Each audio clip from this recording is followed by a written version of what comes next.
Hey guys, Max here to guide you through this 15 game, actually no, 14 game GPP slate for Friday, May 27th.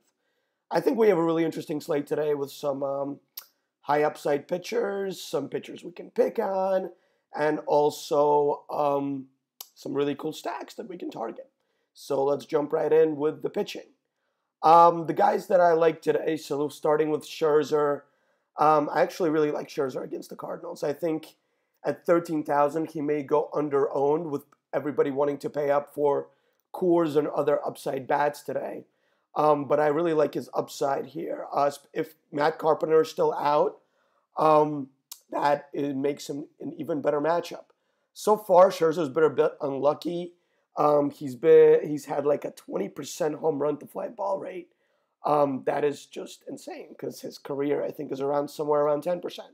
So I think that's going to normalize, and that could definitely start today. His strikeout upside is also bolstered by the fact that you have guys like Matt Adams and Brandon Moss in the Cardinals lineup, and they tend to strike out quite a bit.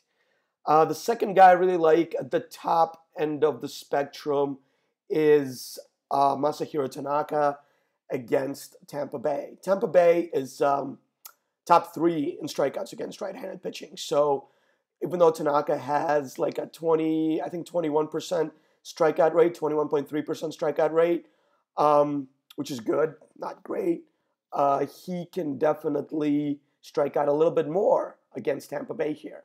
He's also on the road in a nice pitcher's park. So I really like the spot for him. Just something to be aware of as his ceiling is a little bit hampered by the fact that Yankees have a really good bullpen that they like to utilize a lot.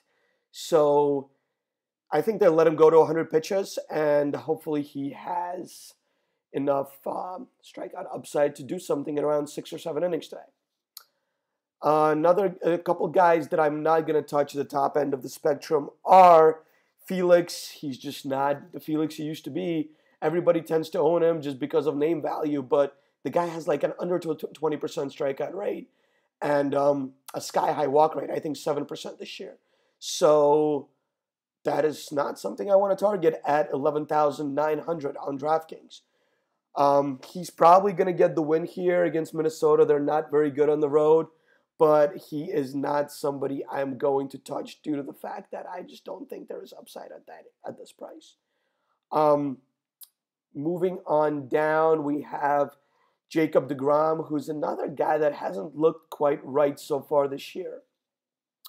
I tried to play him in his last start, but I don't know. He's just let me look at his numbers right now, and I will tell you what I think about his advanced stats.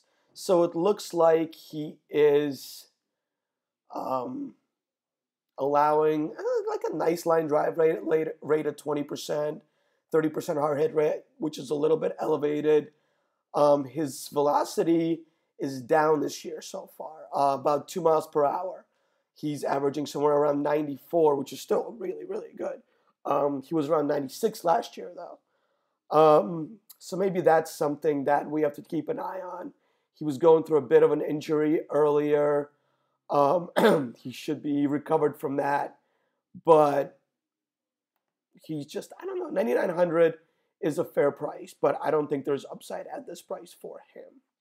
Moving on down to some guys that I actually want to target, we have Michael Fulmer at 7,300 facing Oakland. Oakland doesn't strike out a lot versus right-handers, but they play in a giant ballpark, and Fulmer's strikeout rate is really, really good this year. He struck out something like 11 in his last start. So he's got a 28% strikeout rate in his 5 big league starts so far. He was also striking out a lot of guys in the minors, so it's not like this is an aberration. He's been victimized by a 400 BABIP so far this year, which is also going to normalize. So I think it could start right here, just like it did in his last start. I like him in this price range because I think Adam Conley, who I also love today, he's facing the Braves. He's a lefty. What's not to love? I don't even need to go into his stats. So I think Conley and Urias will draw most of the ownership away from Fulmer in this price range. So I really like Fulmer today. Um, as I mentioned before, Conley's in a great spot. Atlanta is terrible against lefties. Conley does have some control problems, but I just don't think this is a spot where I'm going to fade him today, even at a high ownership. There's good upside here, and there's just a lot of safety. And safety is something that I'm starting to look for more and more in GPPs at this point. Let's talk about Urias. He of the insane 30% strikeout rate in AAA. He throws mid to upper 90s. He's a left-handed pitcher, which we like against the Mets.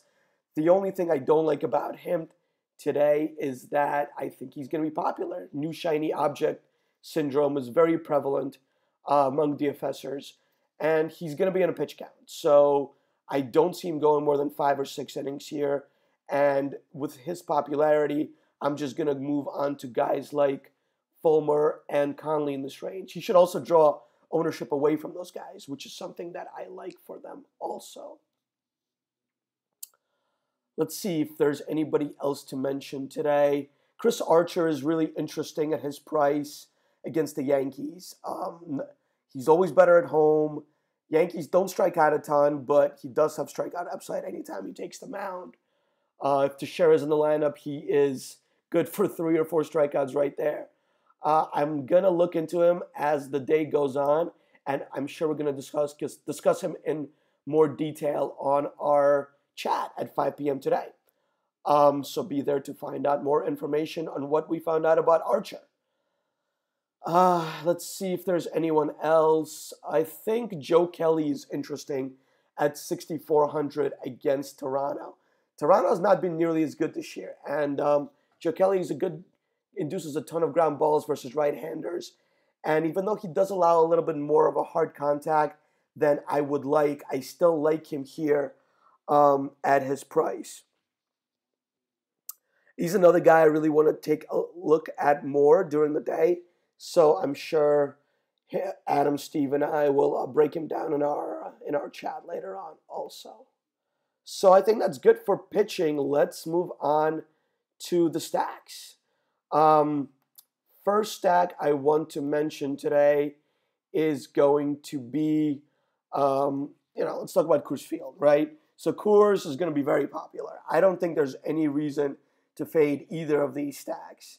Chatwood does have a nice ground ball rate, so San Francisco, I'm not as excited about them as I am about Colorado against Kane, who's an extreme fly ball pitcher at this point in his career, and fly balls tend to travel really, really far in Colorado. So I think their ownership has been really weird so far this year. Like Coors ownership is usually through the roof, but lately it just hasn't been as high as it should be. So I think Colorado is a nice high upside stack that I'm going to have a lot today. Some other stacks to talk about. I like the Nationals as a nice stack against Garcia. He's gotten blown up on his last 2 starts, and Nationals are pretty good against left-handed pitching. The thing with Garcia is that I like about stacking against him is that he tends to blow up in big ways. He's either going to pitch a really good game or he's going to blow up, which is something we like for a GPP stack. So look for Washington today. Michael Taylor should be leading off. I really like him when he's leading off. Guys like Rendon, Ramos, and Murphy, as well as Zimmerman, are nice high upside options. I like the Red Sox today against Sanchez. He was getting destroyed by left-handers last year, and Red Sox have a lot of left-handed power. They're also going to be in Toronto, which is a nice park to hit in. And, even though Sanchez has been really good, much better this year against left-handed batters, if Colorado is going to draw ownership away from the Red Sox and we can get them at like 10%, I think I really like that play. Another stack I like are the Indians today against Mike Wright. They also have been hitting really well recently. Santana, Kipnis, Lindor, Ramirez, Napoli, all these guys have been on fire. So I really like the stack, and so does Vegas. They're projecting him at 4.8 runs, which is up from 4.4, which is where we started, where they opened up, which means Vegas was projecting them to do really well. Some more stacks here for you. I actually think Pittsburgh is going to go under the radar against Cole Hamels. He's been really good this year. But I do like hitters in Texas, especially right-handed hitters. And Pittsburgh is full of right-handed bats. Their WOBA is top 3 against left-handed pitching. So I think they're going to go under own today, and I think they have very good upside. On the other hand, you have Texas targeting John Neese and his extreme fly ball rate in a park that fly balls tend to fly out of. So here I really like some Ian Desmond, Beltre. I actually really like Ryan Rua. I've been playing him a lot lately. He's going to be a really good hitter. So if he's anywhere in this lineup, I am going to play him as a one-off or target him part of the stack. I know Eric and I agree on the fact that Milwaukee is going to be a really, really good stack to target today. I don't expect high ownership for them, and they have a ton of upside against John Lamb, who just can't locate at this point in his career. The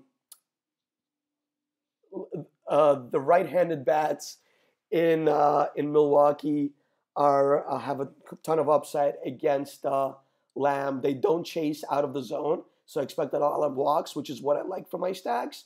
Walks and then bombs. So hopefully he's going to walk some guys and allow some home runs to guys like Carter, LaCroix, Braun, Perez, and Villar.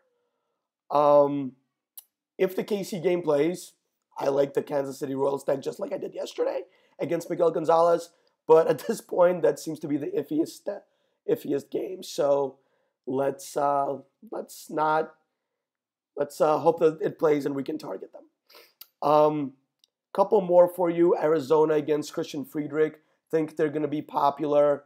They are projected to score 5.1 runs, which is actually really close to the Rockies and the Giants, but they're going to go under-owned just because they always do when there is a Coors game. I think Segura, Goldschmidt, Castillo, Beef Castillo, and Tomas. Hopefully he's hitting higher in the order.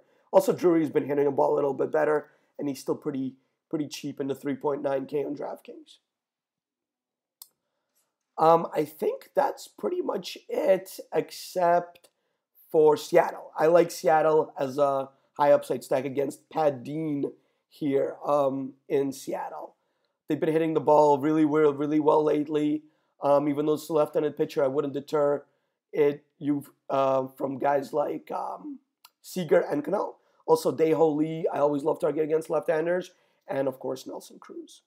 That's about it, guys. I know this was a little bit choppy. I haven't had as much time for research this morning as I usually do. But I will definitely get a lot more done before the 5 p.m. chat. So look for us there, and we should have some good advice for you. As always, good luck on today's slate, and I'll see you all later. Peace.